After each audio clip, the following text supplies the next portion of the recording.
as-sholatu bihadratit ta'am ma'a mudafa'atil hadas. Sholat ketika hidangan sudah disediakan, hidangan malam sudah disediakan. Karena ini terkait dengan al-asya, ya. Al-asya itu hidangan malam. Nah, ya mungkin maghrib, ya, atau isya, ya. Jadi al-asya'u ay at-ta'asya, makan malam sudah dihidangkan, sudah ada. Nah, kita kemudian sangat lapar atau kita mungkin belum makan dan kita menginginkan untuk makan. Nah, sebaiknya kita makan terlebih dahulu. Kalau kita sholat terus itu makruh, ya. Jadi tidak sampai haram, tapi makruh saja. Ya, sebaiknya ya kita makan terlebih dahulu, baru kemudian kita sholat. Dan yang terakhir itu terkait dengan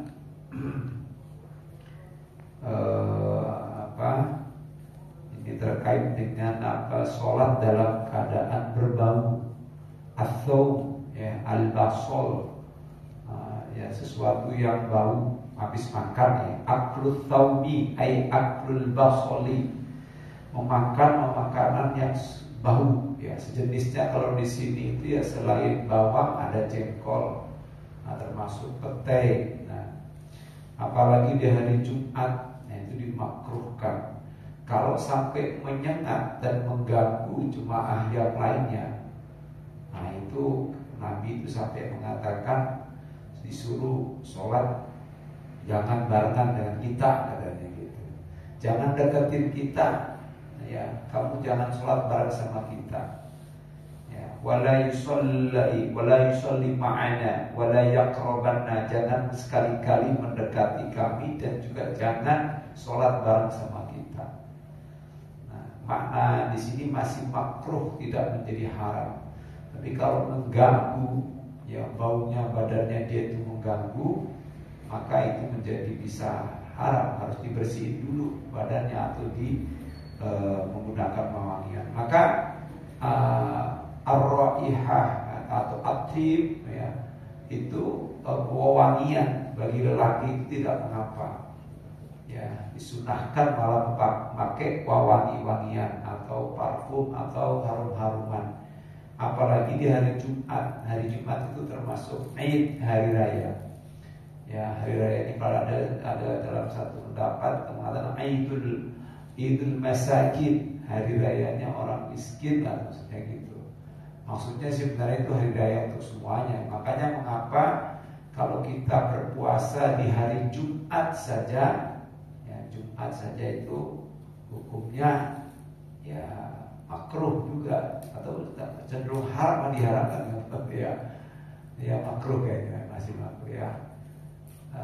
Kalau Jumat saja itu nggak boleh. Tapi kalau Jumat dibarengi dengan Kamis masih boleh.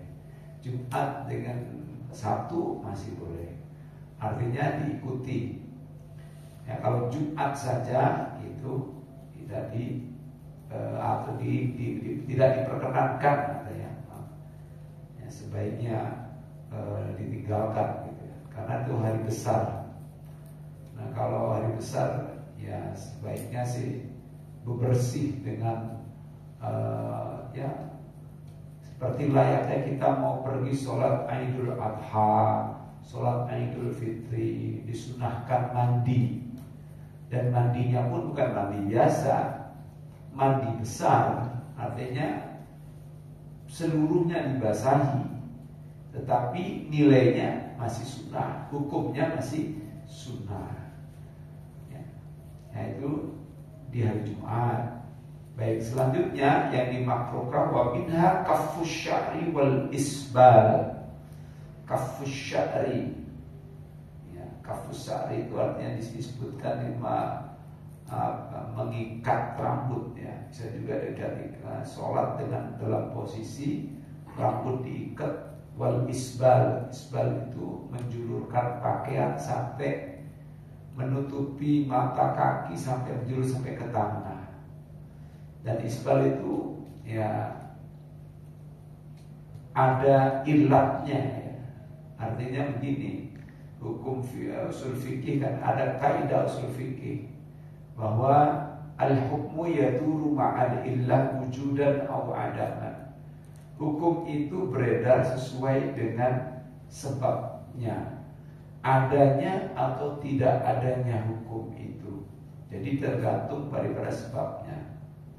Nanti ada satu hadis, ya kita baca dulu deh saya dari pertama supaya kita tahu sumber hadisnya ya. Marra Abu Rafi'in maula Nabi sallallahu alaihi wasallam alal Hasan bin Ali. Abu Rafi' ya, seorang budak Nabi Muhammad sallallahu alaihi wasallam. Maula itu budak ya.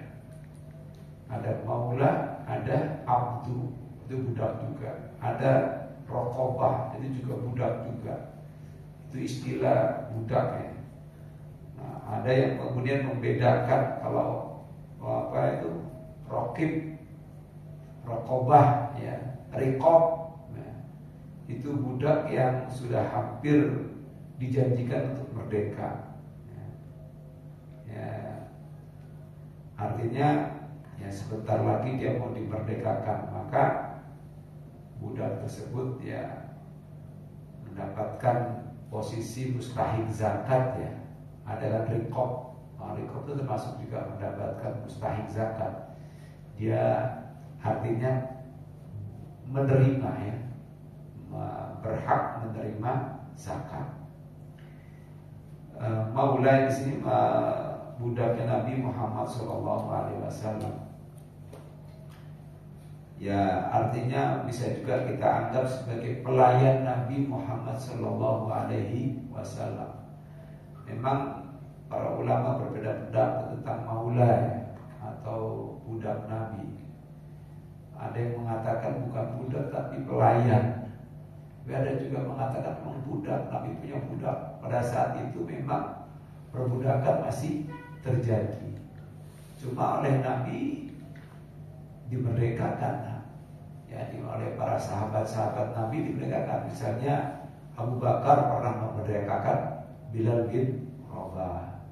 Ammar bin Yasir ya, itu juga dimerdekakan. Itu juga budak juga. Ya itu juga atas apa yang dilakukan oleh Rasulullah Shallallahu Alaihi Wasallam. Seperti Zaid bin Harisah, ya, Zaid bin Haris ya.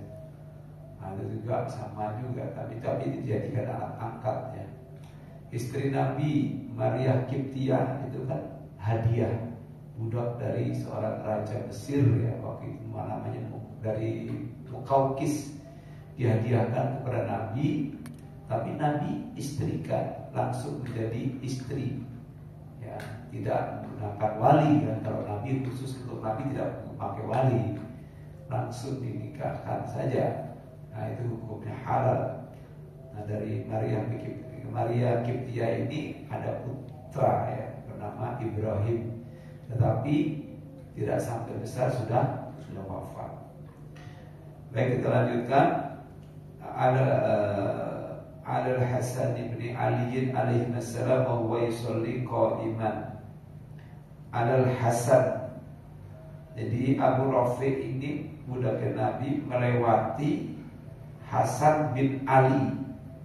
Ya. Allah memberikan kesejahteraan atas keduanya, yaitu Hasan bin Ali dan Ali.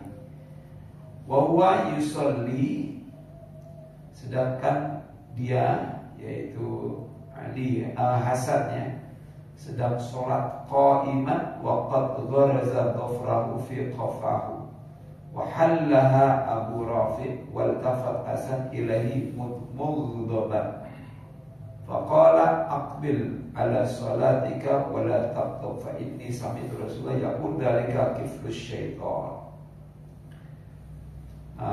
Disebutkan sedang melakukan sholat ya, berdiri, sholli qa'iman, dalam posisi berdiri. Waqad gharaza dhafrahu, dan dia ya ini Abu Rafi ya, kalau asal ini kalau kita lihat dulu di nomor 2 ada penjelasannya. Kaffa dhafairahu wa aqadaha fi muakhir ra'sihi. Ini artinya apa? Di sini disebutkan semacam mengikat rambutnya di belakangnya. Ya. Waltafat Hasanun ilaihi, kemudian Hasan memandanginya terus mughdaban, dalam posisi agak kurang suka atau marah. Faqala aqbil ala salatika wala taqtu fa inni sami'tu Rasulullah yaqul dzalika kiflu syaitan. Aqbil, menghadaplah kamu ke salatmu, jangan kamu marah, karena aku mendengar Rasulullah SAW berkata, saya mendengar Rasulullah SAW bersabda, dzalika kiflu syaitan. Itu adalah merupakan, di sini disebutnya kiflu, yatakhiduhu maq'adan yajlisu alaihi, tempat duduknya setan gitu, diikat gitu ya, rambut diikat. Di sini disebutkannya gitu, kiflu syaitan. Jadi kalau sholat itu tidak perlu diikat rambutnya gitu, tapi yang terbaik sih bagusnya pakai sorban, dimana rambutnya itu kalau sorban ya, itu malah itu imamah itu sorban yang diikat, yang kemudian rambut itu di dalamnya. Itu tidak mengapa. Tapi kalau diikat seperti layaknya itu kelihatan diikat rambutnya, itu tidak dianggap makruh, sesuatu yang makruh. Wahallaha Abu Rafiq wal tafadasan. Jadi Abu Rafiq lalu kemudian melepaskannya rambutnya itu. Ya. Ini hukumnya di sini disebutkan wa taqaddama umirtu an asjuda ala sab'ati a'dhumin wala aquffu thawban wala sya'ran. Wali Abi Dawud mithlu hadza mithlu alladhi yusalli wa huwa maktuf, ya, katafa. Di dalam hadis yang sebelumnya, sesuai dengan hadis yang sebelumnya, jadi tidak boleh hadis disebutkan umirtu, aku diperintahkan an asjuda, untuk sujud, ya, ala sab'ati a'dhumin, ya, atas 7 anggota tubuh kita. Ya, di sini disebut a'dhumin, wala aquffu thawban wala sya'ran, dan aku tidak, ya, mengikat atau menggulung, mengikat baju maupun rambut, ya. Artinya tetap saja dilepaskan, ya. Wali Abi Dawud mithlu hadza mithlu alladhi yusalli wa huwa maktufun ay marbutul yadaini khalfahu fa kaffu syai'ri aw thawbi halus sujudi makruh. Ini apa juga yang dilakukan, ya, sama juga sholat tetapi tangannya diikat di belakang, ya. Marbutul yadain khalfahu, atau mengikat begini, ya. Termasuk juga mengikat rambutnya atau bajunya yang diikat, digulung gitu, diikat, bajunya diikat gitu, ya. Itu makruh. Ini disebutkan faqafus sya'ri aw thabi halus sujudi makruh. Jadi pada saat sujud, ya, kemudian ini, kalau di sini disebutkan kaffa yakufu, itu sebenarnya posisi sujud di atas. Kalau di sini larangan yang itu di para imam mengatakan, jadi kalau rambut itu ya udah nggak usah diikat, tapi dilepas aja, ya, bajunya juga dilepas aja. Ini disebutkan bahwa itu makruh. Li'anal makruh anna yasjudal insanu ma'a mattasola bihi min sya'rin wa thawbin. Karena yang dituntut, jadi sujudnya seseorang itu, ya, di sini disebutkannya jangan sampai juga min sya'rin aw thawbin fatakunu musyarikatan lahu fi sujudi wa yasbulu farawan katsiran. Ini maksudnya selain diikat juga, ini bukan diikat kayak Kafu itu juga berarti artinya selalu sibuk dengan kondisi bajunya dengan rambutnya. Ini maknanya ada dua nih ya. Artinya kalau ketika sujud ya betulin rambutnya aja, atau begini gitu cuma betulin terus baju-baju, betulin terus gitu ya. Tidak dibiarkan jadi sibuk gitu. Ketika dia sibuk di dalam sholat itu, maka dengan menggerakkan tubuhnya tadi di dalam sholatnya, itu yang membuat kemudian menjadi hal yang dimakruhkan. Wa yasbulu faragan katsiran fi ibadatihi, sehingga sholatnya menjadi tidak khusyuk. Jadi pada saat dia itu sholat, dia mengikat bajunya atau mengikat rambutnya, dia mengatakan gitu. Di sini disebutkan begitu, ada dua makna. Ya. Barangkali ada yang bertanya terkait ini. Jadi kalau yang fikih Imam 4 mazhab ini disebutkan tidak boleh juga sujud di atas bajunya. Bajunya jadikan tempat untuk bersujudnya. Atau ada juga ini rambutnya juga. Kalau mazhab Syafi'i mengatakan tidak boleh dimakruhkan rambut itu menghalangi tempat sujudnya. Ya, menghalangi tempat sujud. Jadi makna ini yang satu di sini mengatakan wahallaha, di sini ada kata-kata wahallaha itu melepaskannya, supaya arti kafu itu maknanya ada dua. Ada yang mengikat, tapi kafu itu artinya dia menghindarkan yang rambut jatuh kemudian diginiin gitu, ya. Sehingga setiap kali sholat itu sibuk dengan membereskan untuk membereskan rambut yang menghalangi tempat sujud atau baju. Nah itu yang kemudian menjadi makruh. Makruh. Tapi ada makna yang kedua itu mengikat juga di sini maknanya. Baik, ini dimakruhkan. Maka sebaiknya ketika dalam posisi sholat, ya gunakan, kalau rambutnya panjang dan suka jatuh ke depan atau dapat menghalangi tempat sujud atau di jidat atau dahi, itu menggunakan peci. Tapi kalau posisi kita lagi sedang misalnya umroh atau kita sedang pakaian ihram, itu kan dilarang ya menggunakan peci. Maka sebaiknya rambutnya dipendekin aja supaya tidak menghalangi tempat sujud kita, sehingga kita tidak sibuk untuk menghindarkan rambut atau mencegah rambut itu dari tempat sujud itu. Itu disebut dengan juga kafu ya, menghindarkan, sibuk dengan rambutnya gitu.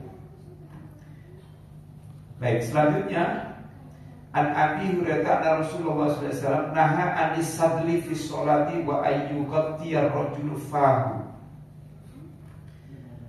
Di sini dari Abu Hurairah bahwa Rasulullah SAW melarang, ya, qala al-Jauhari sadlu thawbi yasuddu lahu bidhammi sadlan idza arkhahu fasadlu irsal thawbi hatta yusibul ab.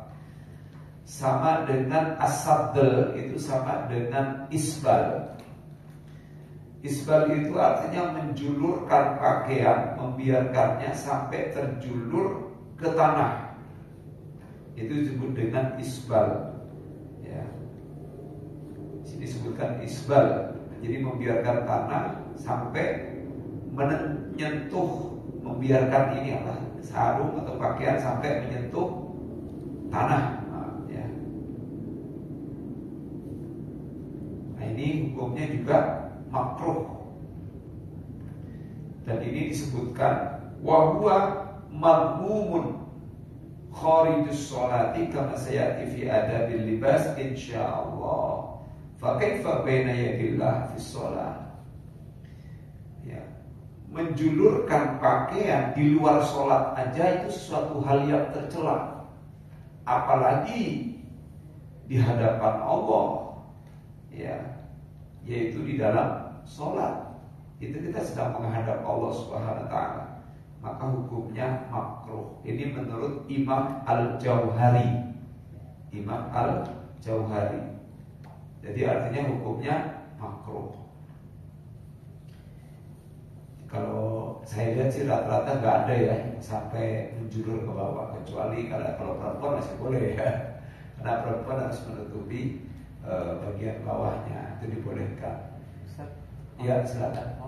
Yang tadi yang rambut tidak boleh diikat kan? Itu berlaku bagi perempuan maupun laki. Kalau ini dilihatnya bagi laki-laki, karena kejadiannya ini adalah laki-laki, yaitu Abu Rafiq dengan Hasan, ya, Hasan bin Ali. Nah ini, jadi terjadi begitu. Dan ini, ya, hadis ini sampai pada ini disebut hadis athar. Athar itu maksudnya hadis ini yang melakukan adalah sahabat Nabi. Artinya tidak ada perkataan Nabi dan tidak ada perbuatan Nabi. Hanya dia menukilkan bahwa saya mendengar dari Rasulullah SAW, ya, bahwa itu adalah merupakan kiflus syaitan. Ya, kiflus syaitan itu artinya tempat duduknya syaitan. Jadi itu hanya ini. Tapi kata-kata kiflus syaitan itu, ya, tidak merujuk kepada hal yang haram, melainkan makruh saja. Tidak sampai dengan hal yang haram, ini makruh. Tapi kalau perempuan ya wajar, karena dia diperbolehkan untuk memanjangkan rambut, ya. Sekalipun laki juga tidak dilarang sih. Ya, sebaiknya kalau pada saat sholat ya dibiarkan saja, nggak usah diikat gitu. Nah, ini ada yang mengatakan begitu ya. Jadi biar tidak kita tidak boleh pada saat sholat itu sibuk dengan rambut kita. Karena ada orang kan dengan rambutnya itu sehingga jadi menyibukkan dirinya.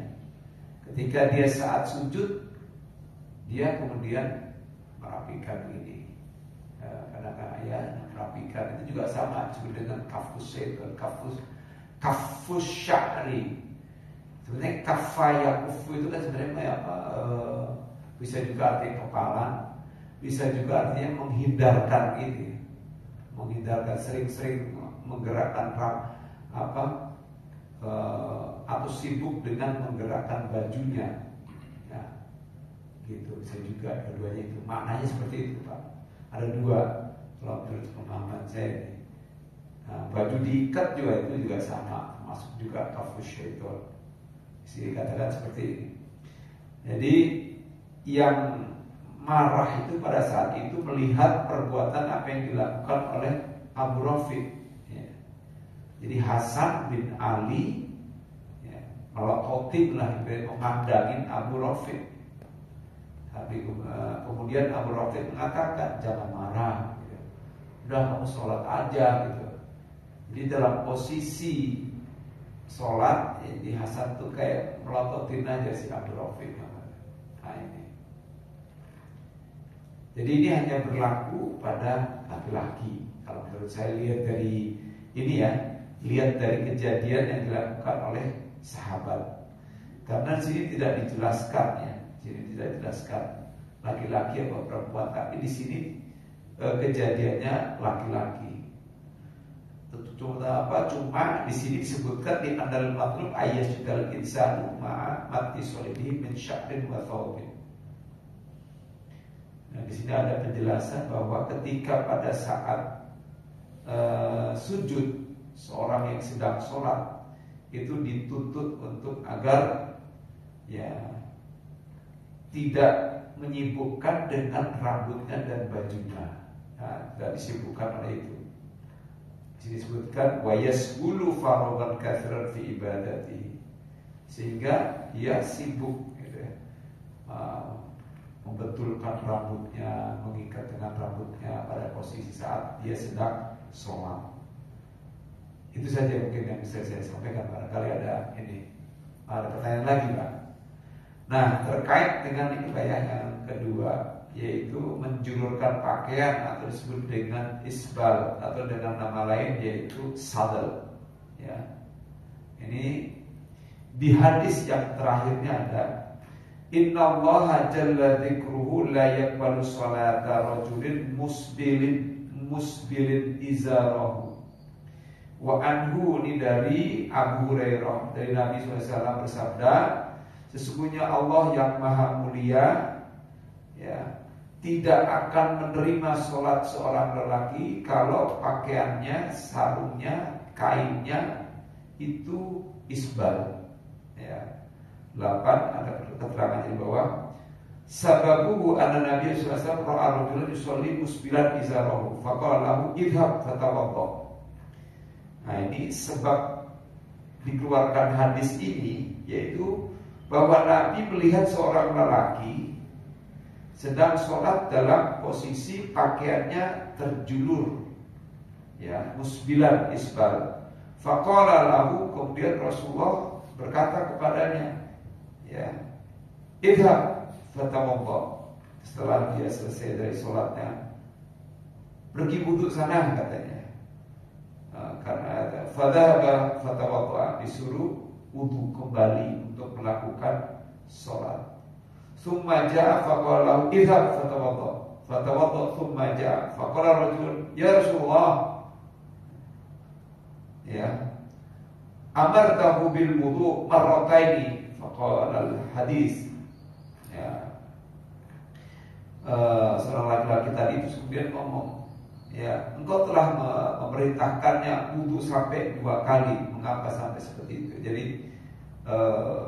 artinya sholat yang dia lakukan dianggap tidak diterima gitu.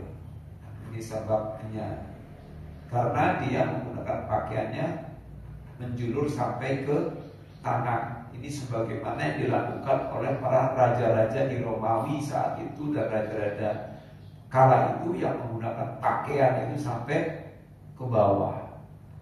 Yaitu yang tujuannya, nah nanti di sini ada hadis juga dan yang ini berbeda. Ini disampaikan oleh sahabat Abdullah, ya, an Abdullah ibni an Nabi sallallahu alaihi wasallam. Dari Abdullah radhiyallahu anhu dari Nabi sallallahu alaihi wasallam, qala man asbala izarahu fi salatihi khuyala falaisa minallahi jalla dzikruhu fi hillin wa haram. Dari Abdullah dari Nabi sallallahu alaihi wasallam bersabda, siapa saja yang isbal terhadap pakaian sholatnya di dalam sholatnya karena sombong, maka sesungguhnya dia tidak akan falaisa minallahi jalla dzikruhu fi hillin wala haram. Maka dia tidak sana. Hillin itu maksudnya dia tidak akan mendapatkan tidak akan di sini Hilin ay minal jannah fala tahillahu wala haramun ay minan nar. Maka tidak halal baginya untuk masuk surga, ya. Disebutkan sini falaisa minallahi fi hilin, dan juga tidak haram dia masuk neraka. Nah, maksudnya ya masuk neraka ibaratnya gitu. Tidak halal masuk surga, ya berarti haram masuk surga, gitu ya. Tetapi nah, di sini hadis yang terakhir ini ada kata khuyala. Khuyala itu artinya sombong. Kalau dia mengisbalkan, menjulurkan pakaiannya sebabnya karena sombong, maka di sini disebutkan bahwa itu yang dilarang. Nah, cuma di sini kan dimasukkan dalam kitab ini hukumnya makruh, tidak sampai haram. Tetapi kalau sudah sampai dengan sombong, maka menjadi haram. Sebenarnya perbedaan pendapat menjadi haram. Sebagian ulama mengatakan haram, ya, isbal, ya, sampai menjulur ke tanah, sholat posisinya, karena tidak boleh. Ada yang mengatakan itu makruh, tapi di sini sebutkannya makruh. Ya, silakan. Terkait isbal itu kan kalau lihat ini imam-imam di Masjidil Haram itu kan Iya. sampai ini ya. Sampai ke bawah. Oh itu. Nah itu mungkin tergantung niatnya sombong. Betul. Memang budayanya seperti itu ya. Iya. Betul, Pak Haji. Jadi artinya saya sebutkan yang hadis yang terakhir inilah yang menjadi satu pendapat tentang bahwa kalau menjulurkan itu dengan kesombongan berarti niat ya, terkait dengan niat. Kalau niatnya sombong maka itu menjadi haram, diharamkan atau artinya masuk dalam dilarang oleh Allah lah gitu. Tetapi kalau tidak sombong maka tidak apa-apa gitu. Karena pernah juga sahabat Abu Bakar As-Siddiq pakai pakaian agak menjulur, agak mendekat, menghalangi mata kaki. Terus kemudian di depan Rasulullah, ya dia melihat di depan Rasulullah, dia mengatakan, ya Rasulullah, apakah pakaianku ini termasuk isbal? Gitu. Tapi Rasulullah mengatakan, la, engkau tidak. Ya berarti di sini terkait dengan niat itu tadi. Berarti inti daripada isbal itu adalah kesombongan. Inti ya, inti dari larangan itu adalah kesombongan. Ya, sehingga ada yang berpendapat walaupun pakaiannya tidak isbal, tapi kalau pakai pakaian pada saat sholat sombong dalam pakai pakaian seperti itu, ya dianggap juga itu hal yang sesuatu yang dilarang oleh Allah Subhanahu Wa Taala. Nah itu pernah terjadi oleh sahabat Abu Bakar, Pak. Sehingga Abu Bakar ketika itu dikatakan oleh Rasul, tidak, kau tidak termasuk orang yang sombong, tidak lagi isbal, gitu. Maksudnya bukan sombong, tidak isbal, gitu. Sekalipun padahal pakaian yang dipakai oleh Abu Bakar itu agak menutupi mata kakinya, gitu Pak. Maka terkait dengan niat itu tadi betul.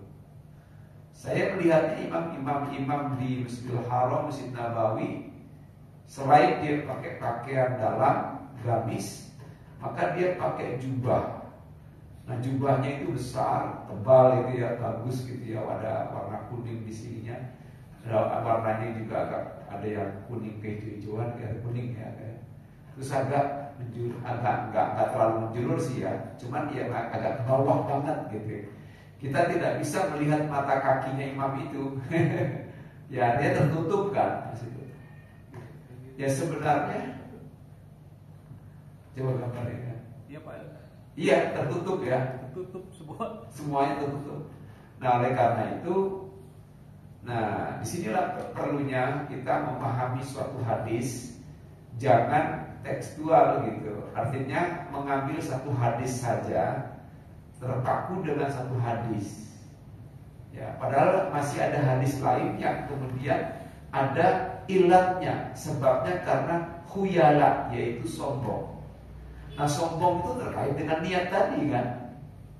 Maka pakaian seperti itu tidak dimakruhkan kalau itu tidak untuk kesombongan.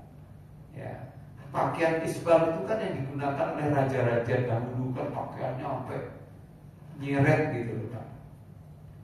Ya menurut saya sih kalau walaupun perempuan, tapi kalau pakaiannya menyapu jalanan ya, kayak waktu pernikahan gitu ya, menyapu kayak panjang sampai gitu kan. Ada orang-orang di luar kita ya, orang Nasrani itu kalau pakai pakaian pernikahannya kan panjang ya, sampai menyapu jalan. Bahkan ya sekarang juga sama, pengantin sekarang ya kan nyeret gitu ya.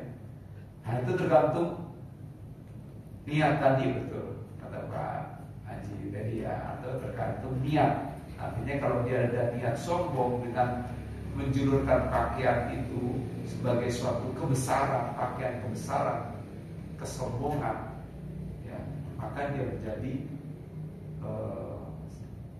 haram. Tapi di sini masih dimasukkan dalam kategori Kalau pakai khuyala, sombong, masih dianggap. Kalau sombong itu menjadi haram, tapi kalau panjang saja tidak mengapa. Bahkan mengatakan di sini kalau ada kesombongan, ya ada yang berbeda pendapat, ada yang mengatakan haram, ya makruh. Tapi di sini kebetulan makruh, ya tidak sampai menjadi haram. Sehingga ya wajar itu ada imam-imam itu semuanya, hampir imam-imam dimanapun pakaiannya memang seperti itu. Karena itu pakaian kehormatan ya. Nah semua itu tergantung daripada niat. Sehingga hadis tentang niat ini penting juga ya. Innamal a'malu bin niat wa innamal likulli imri'in ma nawa. Sesungguhnya perbuatan yang dilakukan oleh setiap orang itu tergantung daripada niatnya. Ya, jadi niat yang menjadikan satu ini. Nah, disinilah ilatnya itu karena sombong. Tapi kalau nggak ada sombong berarti tidak apa-apa, boleh. Ya, apalagi pakaian imam. Jangan kalau pakai jadi imam misalnya kayak pakaian petani gitu ya, celananya udah ketat. Ada loh orang yang pakai celananya udah ketat, terus kemudian pendek segini. Dan kemudian pakaiannya juga agak ketat, dia jadi imam. Ya, menurut saya kayaknya kurang warok ya, kurang akhlak lah maksud saya kepada Allah Subhanahu Wa Taala. Coba pakai pakaian celana pendek aja ke istana negara gitu ya, itu kurang sopan. Apalagi ke Allah gitu ya, kayaknya kurang enak gitu.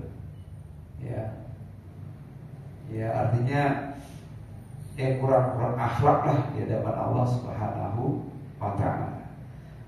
Nah, oleh karena itu pakai pakaian yang boleh yang bagus, pakai jas, pakai ini, jadi pakai biar berwibawa. Ya, cuma jangan sampai timbul kesombongan atau riya.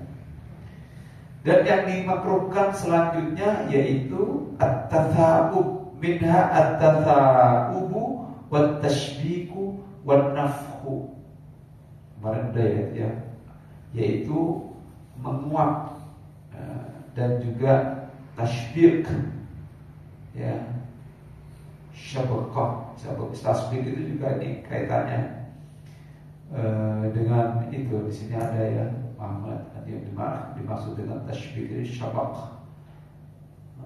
Wan-nafhu meniup ya.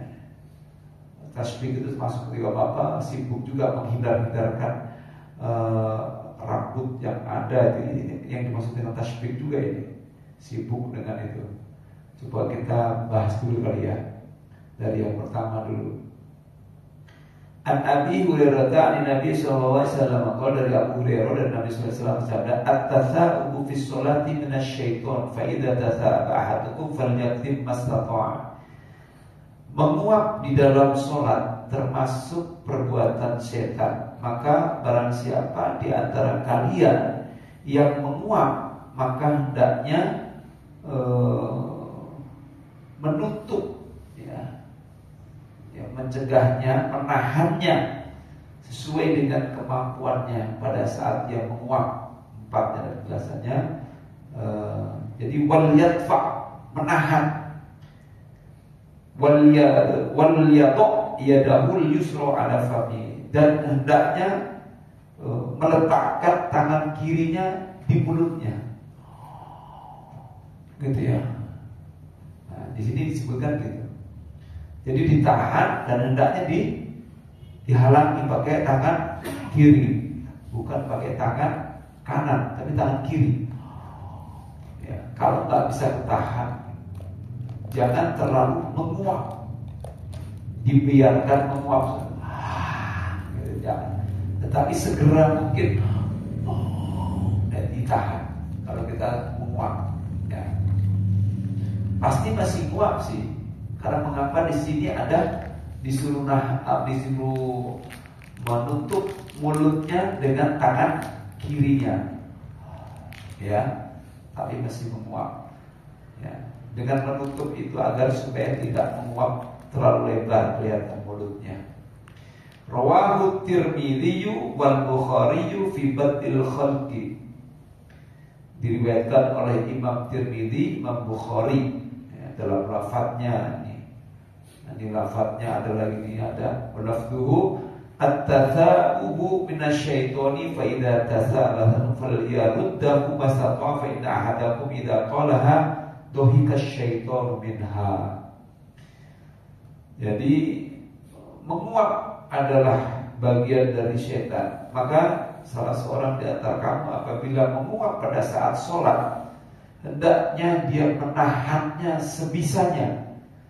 Karena sesungguhnya apabila salah seorang di antara kalian ya fa inna ahadakum idza qalaha ya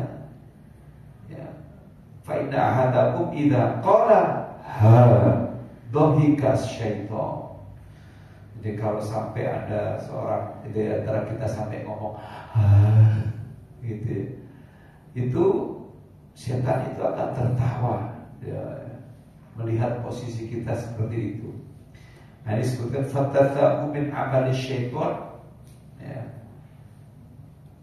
Menguap adalah termasuk perbuatan setan. Fa'amarna bidaf'ihi wala siyama fi shalah. Maka kita diperintahkan untuk mencegahnya apalagi di dalam sholat. Wali'annahu alamatul kasri. Menurut kitab ini itu merupakan satu tanda malasnya seseorang. Nah disebutkan gitu. Jadi tanda malasnya seseorang ya.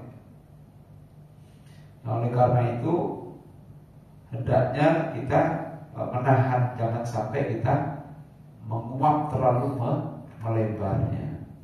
Nah ini termasuk hal yang dimakruhkan ya, dimakruhkan oleh kitab ini dan oleh Rasulullah SAW. Kalau Rasulullah di sini tidak ada kata-kata makruh ya, karena penentuan makruh itu sebenarnya kan karoha itu artinya tidak disukai atau ibaratnya dibenci. Seperti kayak perceraian. Nah itu kan abghadul halali indallahi wa at-talaq. Perkara yang sangat dibenci ya, walaupun itu halal hukumnya boleh, yaitu perceraian. Nah kan perceraian tidak haram kan, mencerai itu kan tidak haram ya, sesuatu yang boleh, tapi sesuatu yang sangat dibenci juga. Jadi sesuatu yang dibenci yang halal yaitu perceraian, yang dibenci oleh Allah Subhanahu wa ta'ala. Ya, perceraian itu ya mau tidak mau itu jalan alternatif yang terakhir kali. Cerai hidup ya, bukan cerai mati ya, cerai hidup. Nah itu jalan yang terakhir. Ya, itu sesuatu yang sangat ya, sesuatu yang halal yang paling dibenci oleh Allah.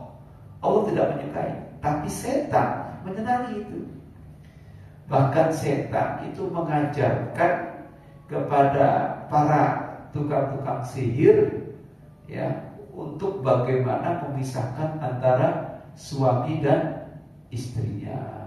Itu senang kalau setan. Di dalam surat Al-Baqarah kan ada dia yang tentang Harut wa Marut, yang dia mengajarkan ya, Harut wa Marut ada yu'alliman sihr, yaitu mengajarkan sihir, yaitu bagaimana caranya memisahkan antara seorang suami dengan istrinya. Nah sesungguhnya jika terjadi perceraian, maka itu sesuatu yang sangat disenangi oleh setan atau iblis. Maka alangkah